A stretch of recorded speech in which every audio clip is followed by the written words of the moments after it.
And in order to go into Taoism at all, we must begin by being in the frame of mind which can understand it.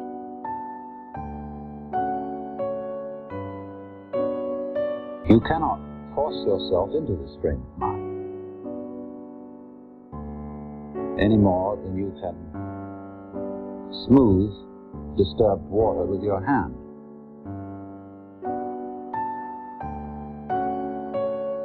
But let's say that our starting point is that we forget what we know, or think we know.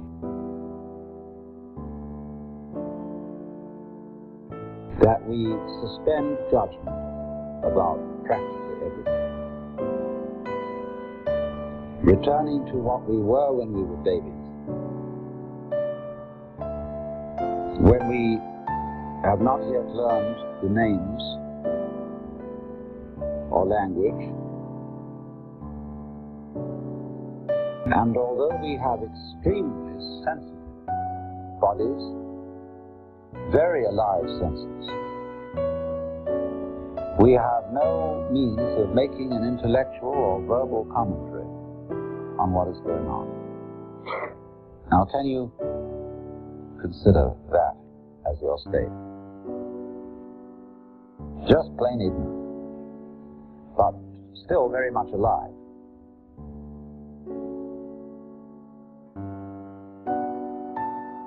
And in this state, you just feel what is,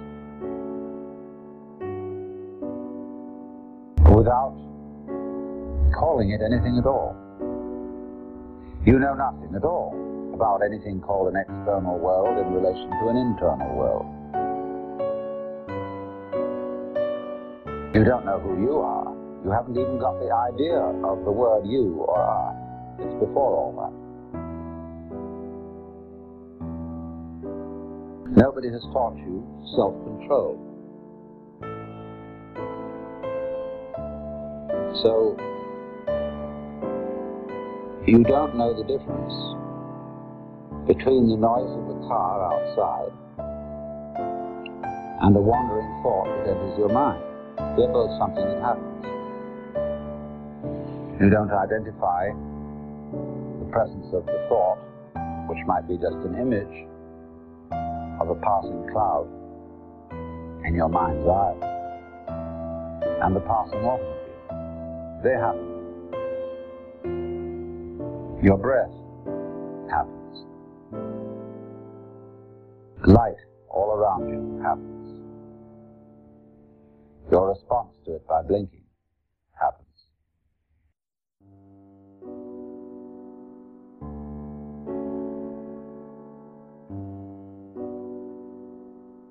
So you simply are really unable to do anything. There's nothing that you're supposed to do. Nobody's told you anything to do. You're unable completely to do anything but be aware of the buzz. The visual buzz, the audible buzz, the tangible buzz, the smellable buzz, all buzz. What's going on? Watch it. Don't ask who's watching it. You've no information about that yet. That it requires a watcher for something to be watched. It's somebody's idea. You don't know that. And Lao Tzu says, the scholar learns something every day. The man of Tao unlearns something every day. Until he gets back to non-doing. And that's what we're in at the moment.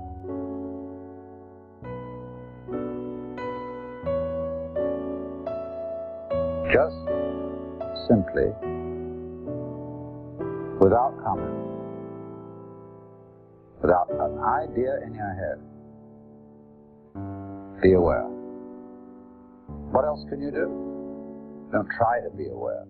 You are.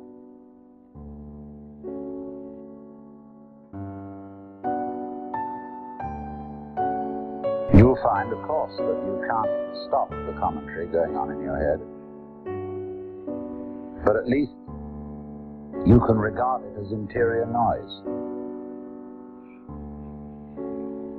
Listen to your chattering thoughts as you listen to the singing of a kettle.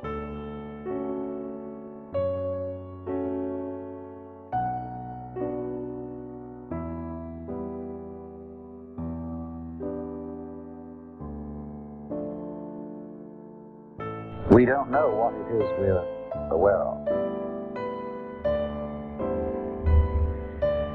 Especially when you take it all together. And there's this sense of something going on. I won't even say that. This. Well, I said it was going on. That's an idea. It's a form of words. Obviously, I wouldn't know if anything was going on unless I could say something else wasn't. I know motion by contrast with rest. So while I am aware of motion, I'm also aware of at rest. So maybe what's at rest isn't going on and what's motion is going on. So I won't use that concept because I've got to include both. And if I say, well, here it is, that excludes what isn't, like space. And if I say this, it excludes that. I'm reduced to silence. But you can feel what I'm talking about, can't you? That's what's called Tao in Chinese. That's where we begin. Tao means basically way. And so course, the course of nature, of which Lao Tzu says Dao Fa Zhan, which means that Fa, Dao, Fa means the way of functioning of the Tao. Zhan is of itself so.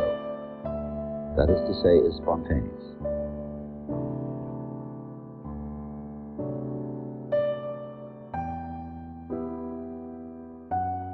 Watch again what's going on.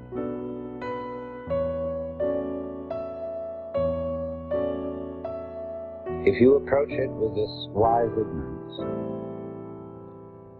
you will see that you are witnessing a happening. In other words,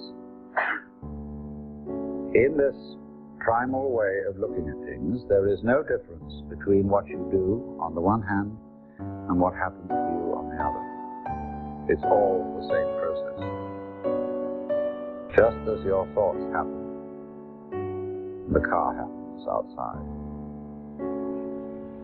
the clouds, the stars.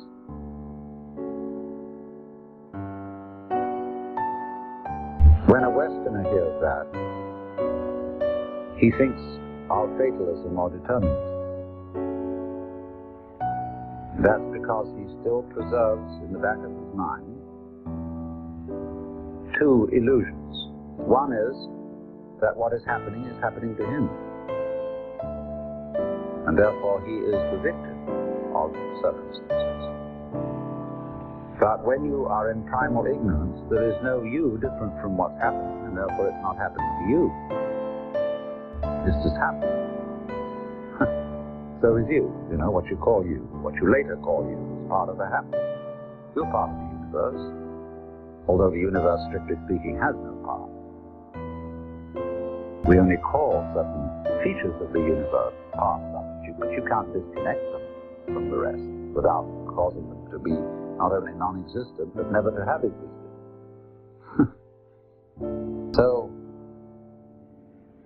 when you have this happening, the other illusion that a Westerner is liable to have is that it's determined in the sense that what is happening now follows necessarily from what happened in the past. But you don't know anything about that in your primal ignorance. Cause and effect? Why, obviously not. Because if you're really naive, you see that the past is the result of what's happening now. It goes backwards into the past. Like a wake goes backwards from a ship. All the echoes are disappearing, finally, go away and away and away. And it's all starting now. What we call the future is nothing. This great void. And everything comes out of the great void. That's the way a naive person, and as I explained if any of you were at my lecture last night, if you shut your eyes, contemplate reality only with your ears, you will find that the background is silence, and all sounds are coming out. They start out of silence. If you close your eyes, just listen.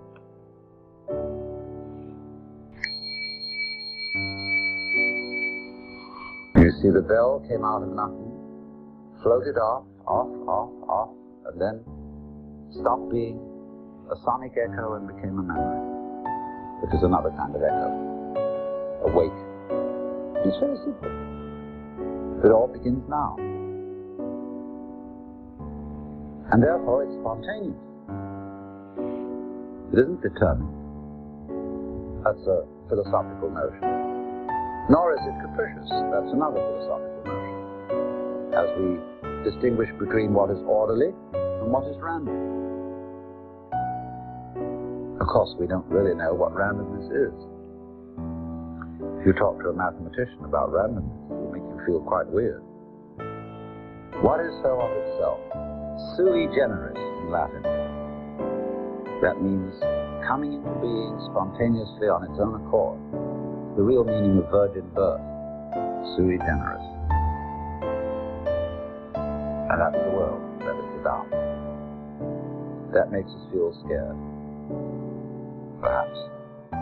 Because we say, well, if all this is happening spontaneously, who's in charge? I'm not in charge, it's pretty obvious. But I hope there's God or somebody looking after all this. But why should there be someone looking after it? Because then there's a new worry which you may not have thought of. Like who takes care of the caretaker's daughter while the caretaker's busy taking care? Who guards the guards? Who supervises the police? Who looks after God?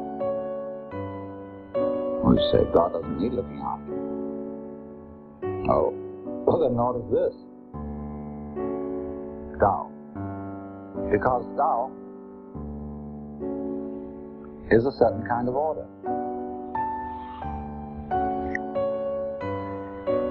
And this kind of order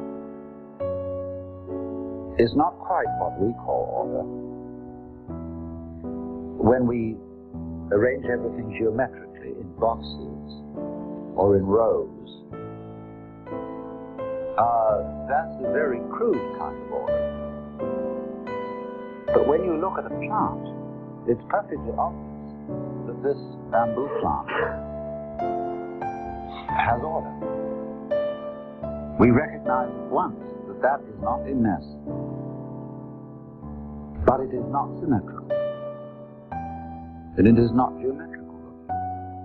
It looks like a Chinese drawing, because the Chinese appreciated this kind of order so much that they put it into their painting. Non-symmetrical order. In the Chinese language, this is called Li, and the character for Li means originally the markings in jade, also means the grain in wood and the fiber in muscle. We could say too that clouds have Li, marble has Li, the human body has Li, and we all recognize it, and the artist copies it, whether he is a landscape painter, a portrait painter, or an abstract painter, or a non-objective painter. They all are trying for Li. And the interesting thing is that although we all know what it is, there's no way of defining it. But because Tao is the course We can also call Li the watercourse, because the patterns of Li are patterns of flowing water. And we see those patterns of flow memorialized, as it were, in sculpture, in the grain in wood, which is the flow of sap, in marble, in bones, in muscles. All these things are patterned according to the basic principles, that is the Tao's principle of flow. There is a book called Sensitive Chaos by Theodor Schwenk, with many, many photographs and studies of flow patterns. And there, in the patterns of flowing water, you will see all kinds of motifs from Chinese art, immediately recognizable, including the S-curve in the circle, the yang yin, like this. See? So, Li means then the order of flow. The wonderful dancing pattern of liquid. Because Lao Tzu likens Tao to water. The great Tao, he says, flows everywhere, to the left and to the right. Like water, I'm interpolating that. It loves and nourishes all things, but does not lord it over. Because, he says elsewhere, water always seeks the lowest level, which men abhor. Because we're always trying to play games of one-upmanship and be on top of each other. Lao Tzu explains that the top position is the most insecure. Everybody wants to get to the top of the tree, but then if they do, the tree will collapse. That's the fallacy of American democracy. You too might be president. The answer is, no one but a maniac would want to be president. Who wants to be put in charge of a runaway truck? So, Lao Tzu says that the basic position is the most powerful. And this we can see at once in Judo or in Aikido, which are wrestling arts or self-defensive arts, where you always get underneath the opponent, and so he falls over you if he attacks. The moment he moves to be aggressive, you go either lower than he is, or in a smaller circle than he's moving. And you have spin, if you know Aikido. You're always spinning. And you know how something rapidly spinning exercises centrifugal force. So if somebody comes into your field of centrifugal force, he gets flung out. But by his own bounce. Very curious. So therefore, the watercourse way is the way of Tao. Now, that seems to white Anglo-Saxon Protestants and to Irish Catholics lazy, spineless, passive. And I'm always being asked when I talk about things, if people did what you suggest, wouldn't they become terribly passive? Well, from a superficial point of view, I would suggest that a certain amount of passivity would be an excellent corrective for our kind of culture. Because we are always creating trouble by doing good to other people. You know, we wage wars for people's benefit.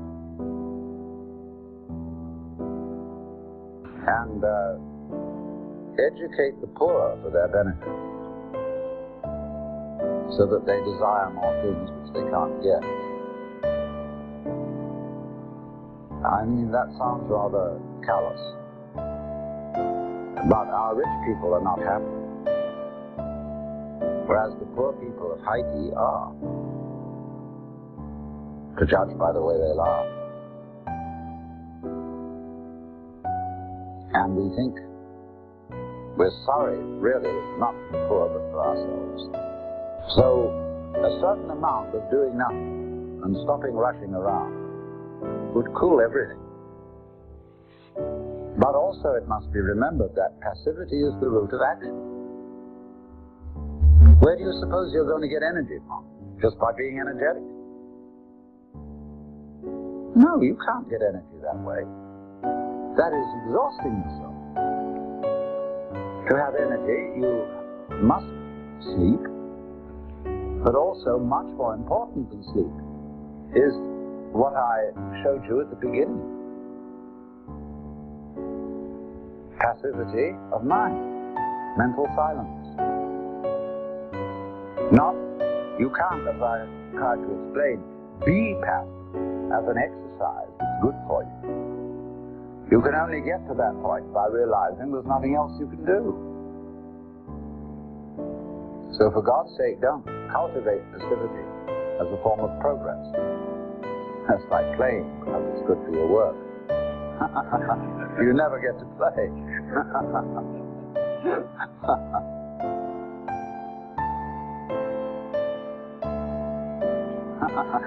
You never get to play.